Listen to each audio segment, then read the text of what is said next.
Encyclical letter of Pope Francis, LAUDATO Si, following the need to protect employment, following number 128.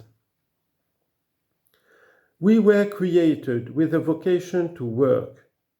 The goal should not be that technological progress increasingly replace human work, for this would be detrimental to humanity.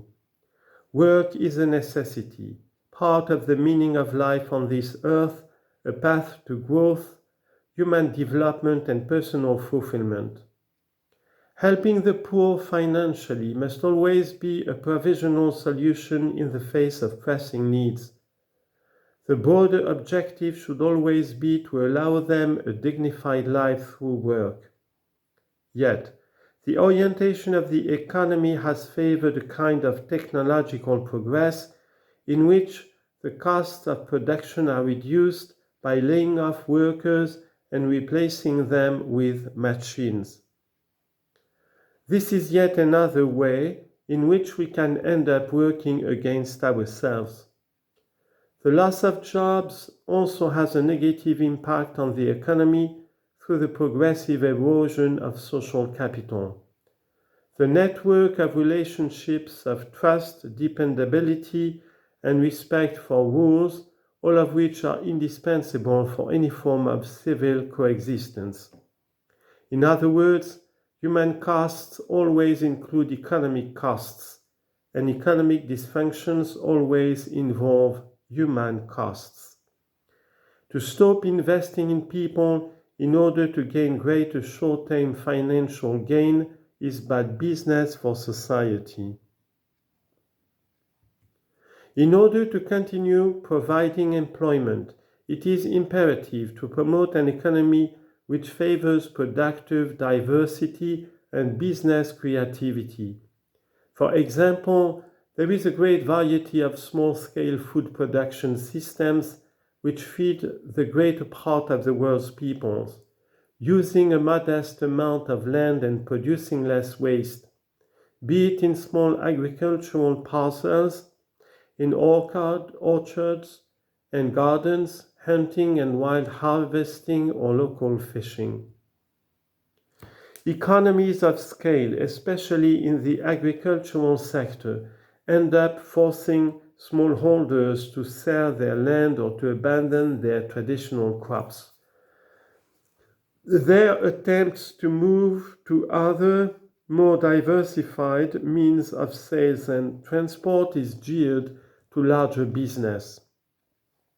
Civil authorities have the right and duty to adopt clear and firm measures in support of small producers and differentiated production.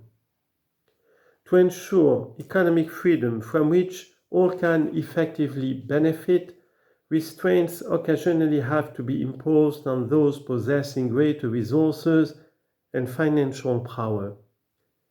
To claim economic freedom while real conditions bar many people from actual access to it, and while possibilities for employment continue to shrink, is to practice a double-speak, which brings politics into disrepute.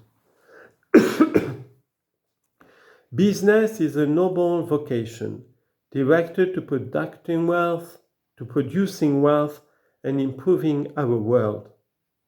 It can be a fruitful source of prosperity for the areas in which it operates, especially if it sees the creation of jobs as an essential part of its service to the common good. New biological technologies. In the philosophical and theological vision of the human being and of creation which I have presented, it is clear that the human person endowed with reason and knowledge is not an external factor to be excluded.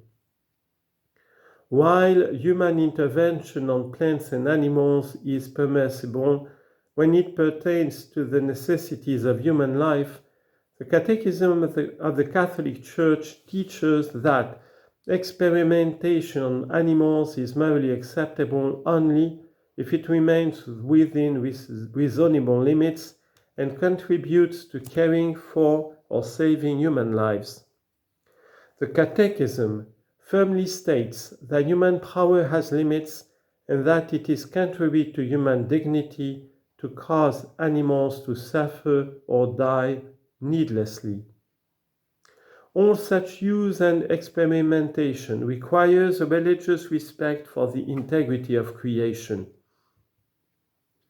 Here, I would recall the balanced position of St. John Paul II, who stressed the benefits of scientific and technological progress as evidence of the nobility of the human vocation to participate responsibly in God's creative action, while also noting that we can't interfere in one area of the ecosystem without paying due attention to the consequences of such interference in other areas.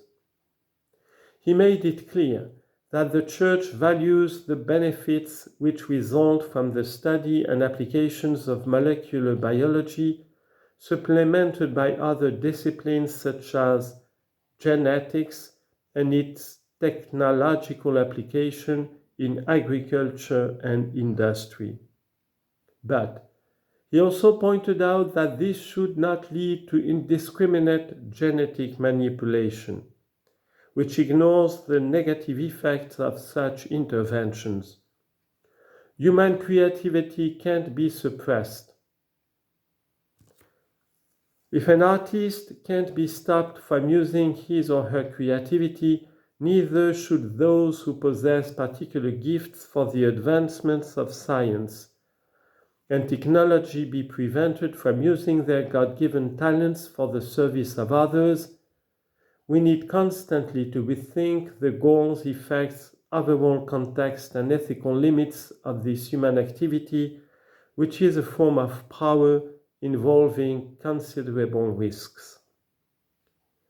This, then, is the correct framework for any reflection concerning human intervention on plants and animals, which at present includes genetic manipulation by biotechnology for the sake of exploiting the potential present in material reality. The respect owed by faith to reason calls for close attention to what the biological sciences, through research uninfluenced by economic interests, can teach us about biological structures, their possibilities, and their mutations. Any legitimate intervention will act on nature only in order to favor its development in its own line, that of creation as intended by God.